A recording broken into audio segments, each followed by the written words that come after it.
these assets have never been released before. The only time that they came into the purview of this earth was in 1959 and 1960. But even from that time onwards, there were too many violent clashes internally between the various groups who were for conducting redemption and the other groups against conducting redemption. Because the heritage accounts, historical accounts that are normally there in all the global banks are meant to be utilized together with these boxes, whether it's TOV boxes, FRBs, FRNs, so Kobe Sona boxes, the farmers bond boxes, the super perpetually boxes, the Liberty bond boxes, the black coffin boxes, or the blue Bible, Trumpet. The trumpet boxes, and there are many, many units. This challenge was taken up by TOV Capital at a time many years ago when very few people understood what to do with these boxes, how to do the settlement. So taking TOV Capital as an example, ever since TOV Capital introduced it to me personally, and I have gone and seen the boxes, of course, in the office and at Datu Zari's residence premises, which have been converted into the US Capital. Well, it's a very special SKR location. We can do that. Now, where does US Capital fit into the picture? US Capital is a AAA bank and in good standing, in operation since 1979. And prior to that, also US Capital has existed, but as different corporate entities. Currently, US Capital is acknowledged as the world's largest custodial trust bank. And already it is a major shareholder in 17 prime banks. 17 prime banks, including HSBC being number one, and there are many other banks. US Capital is very, very strongly backed up by cash and gold. One of the reasons that we involve the US Capital together with the International Court system. International Court is the IPCC, International Criminal Court, ICC, and the International Court of Justice, ICJ, and other Supreme Courts or High Court tribunals are interlinked with the function carried out by the US Capital Private Bank. It is very important to understand one thing about redemption. If any party tries to take these units to any bank, the bankers don't know what to do. The bankers will at best suggest a security company, and you can go and deposit into the security company of the bank. But the bankers are not prepared to take any position on these historical heritage assets or claim that they can redeem because they have not been granted the redemption license. US Capital Private Bank has been granted the redemption license and a bank license, which is interlinked with my special Federal Reserve Board,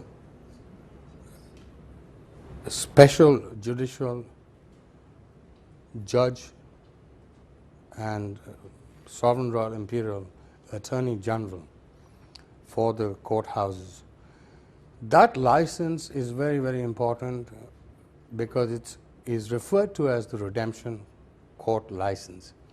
And since this has been granted to US Capital based on very solid fundamentals, the fundamentals is that the US Capital Private Bank is today one of the largest banks which is also co-owning two very major gold bunkers.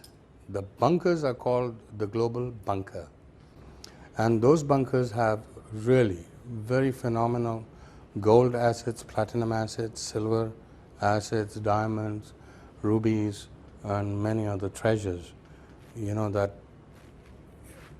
that is not part of the world awareness. It is known to the central banks, it is known to the treasury bureaus, it is known to the US Treasury also. And US capital, when we receive the assets under the US capital, it is with a view that we will use these boxes, we will contemplate, or we will conjecture what is the estimated value of each and every box or offering. We will do a fully integrated credit and cash revaluation on the antiquity or the historical genuineness of these boxes, together with determining the exact ownership, the exact mandate to use these boxes. We also supplant these units, these boxes, redemption articles, with a proper gold backup confirmation letter. The gold backup confirmation letter is granted by the US Capital Private Bank to any parties that may be holding the boxes, or to the banks, or to the other banks which are involved in the transactional modalities. Now, when we are able to mix and match three fundamental things: the box and the serial number on every box. That serial number is linked with special heritage and historical accounts posted in many international banks worldwide, and registered in the Federal Reserve System, registered in the US Treasury System, number one. Thereafter, it's registered in various central banks. Number two is the ability to discern the accounts, to check on certain mainframes the original accounts that were created in the 1910, 1920s, 1930s, 1940s and onwards. Those accounts and spreadsheets are still available to us. So, in trying to determine any box unit, anything, we look at whether the boxes are linked with any gold bunker, any gold warehouse. And if it turns out that the gold bunkers that we have within US Capital, under our care, under our custodial guardianship, or as a Templar unit, where we are able to take these old art items and again reuse them. These boxes have never been used previously, especially the units starting from 1934 onwards. They have never been used. I've had debates and discussions with certain people who claimed these boxes have been used for creation of accounts and currencies, but they could not give any proof or evidence that where exactly these boxes were used, because these boxes were transported on this earth in 1959, 1960, 1961, during those years only, and they became available in certain treasury bunkers in certain banks. We have the complete audit available to us, the shipping manifest, the invoicing for the boxes, when they were purchased, by whom. All the paperwork exists to our courthouse, exists in our court, exists to the benefit of our courthouse, which holds the complete receivership of all these boxes. So no matter who you are, where you're from, one way or the other, you'll have to come back to the court to obtain the court clearance letter. And then the court grants the US Capital Private Bank a special permit with introduction of any boxes, and the US Capital Private Bank is able to issue an SKR for any of these units together with the gold backup confirmation. So the accounts, the box units and the gold, these three things have to be matched in order to assess the complete value. If the gold is missing, and if the accounts are missing and you are only holding the box, you may not be able to conduct the clearance of any of the articles. This is where we in the court come in. For example, Datuzari is handling a number of units. Let's say in the office we have 7 units, and at his special custodial place he has 20 boxes more. Even if you take them to the Federal Reserve and the US Treasury, they will not redeem it. They don't have the cash to redeem it. But we have the cash. We have the cash and we have the gold to match. The moment we can match, automatically the entire redemption starts. The purview under which this is done is essentially what we call the icjglobal.org. The icjglobal.org is the main United States Treasury Board and the Federal Reserve System. Some say that the Mellencamp unit or the Burbanks units are also counterparties to it, but we have to see all that based on the documents that are available to us. The purpose of using these boxes and creating new accounts which are fully certified by gold essentially is done to create more liquidity in the market. And liquidity is what is missing. There is no new cash in the system. And when we talk about conducting implementation of very major projects throughout the world, very major infrastructure projects, it is top priority for us to start redeeming now, bringing all the things together, and we are able to provide all the necessary paperwork in order for you to have the clearance. So once we draw up the bank statements, once we draw up the SKRs, once we draw up any bank confirmation letters, that we can coordinate with other banks who will monetize or work together, then under that purview the redemption can occur. And after all the paperwork is done, thereafter the real work that we do is set up these special accounts and then work with the comptroller of currency, normally associated with certain central banks and their printing units. Because the central banks are the note issuing authorities, right, together with their counterpart units, what they need is these articles which are audited, they need the accounts information, and they need the gold backup certification. Then you see any central bank, any government, any nation can print currency legally and lawfully. Without all of these paperwork being there, if the paperwork is not there and you only have the box units, you only have some accounts related with gold, you cannot use. So what we are offering is the entire package structure for redemption, and the US Capital Private Bank currently is handling all the necessary redemption procedures, and I am directly supervising that. It doesn't mean that other banks cannot be redemption banks. If we are talking on the subject of Malaysia, we take the top 7 biggest banks in Malaysia, and if we go into a partnership or discussion with them, whether they will choose to become redemption bank partner with the US Capital Private Bank and with the ICJ Global System, then yes, we can then grant the license to any local bank here in Malaysia.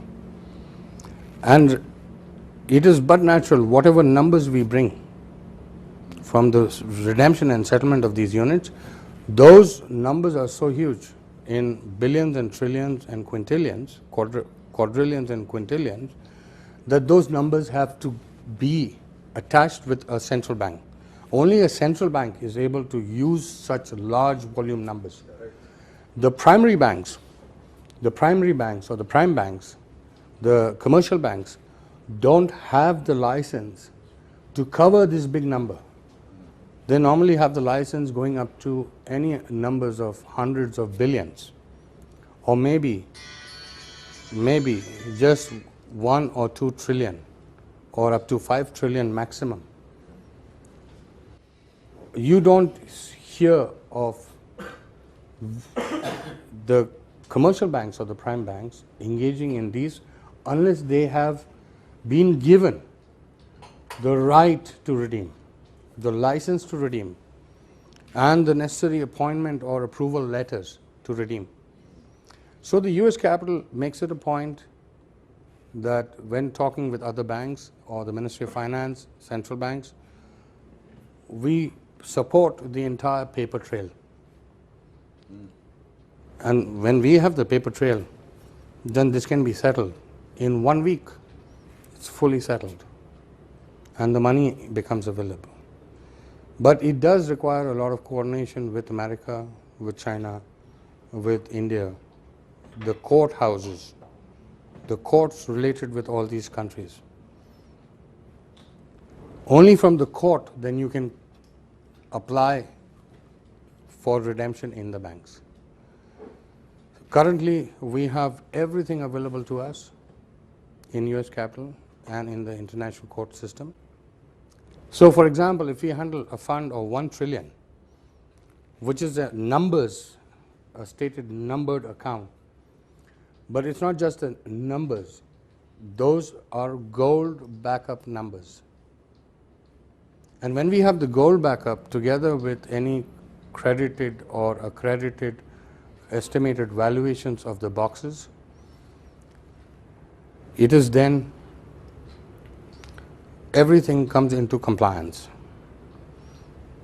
And what we have today with TV Capital is a very advanced stage where we are moving forward with the banking paperwork to give the clearance to the ministry or to the central bank, Ministry of Finance, Ministry of Justice, or the central bank units and the other primary banks that work with the central bank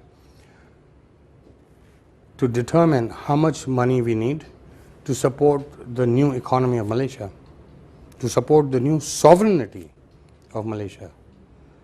Because Malaysia is one country, now there are over 200 countries all over the world.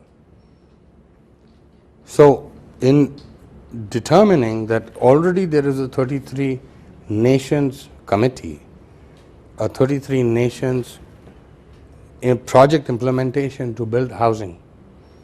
And housing is very critical in the developing nations or the underdeveloped nations. There are not enough houses. There is not enough agriculture. There is not enough food and water. There is not enough shelter. There is not enough clothes for people to wear. Except in advanced or developed nations, you have everything. But in the developing nations or underdeveloped nations, these things are luxury. And then the cash comes in. Because we are being compliant to all and everyone's requirements. And now we expect that others will comply with our directives or requirements, what we say and how to do, what to do. Nothing can be done instantly. We must wait for the proper time to bring together the parties who are going to be part of the whole project, the whole venture. And at the moment, we have those parties. Once we redeem even amounts of 1 trillion or 2 trillion or 4 trillion, we redeem, and that money can flow into the new economies. It can come into the World Bank unit. It can come into the United Nations unit. It can come into the African Development Bank board. It can come into the Asian Development Bank board. It can come into the whole World Bank board. You know, these kind of big numbers. And from there, you take, you know, the pie is very big, and you give to everyone. It's like eating a cake, but small, small pieces. You're able to give and make people happy and satisfied. We will definitely work with the Malaysian government and also talk with the Malaysian government and the ministries to, first of all, from our side, give them a redemption license, so that after you get the redemption license and the approval and the appointment letters, you can conduct as much redemption you want to do without feeling that there is somebody always trying to stop you. Just really not many people who are trying to stop you. Only at some times there are some very special groups. They also want to help, but they want to make sure that the procedures and the guidelines are followed. In Malaysia, I am very comfortable because Malaysia can understand our language.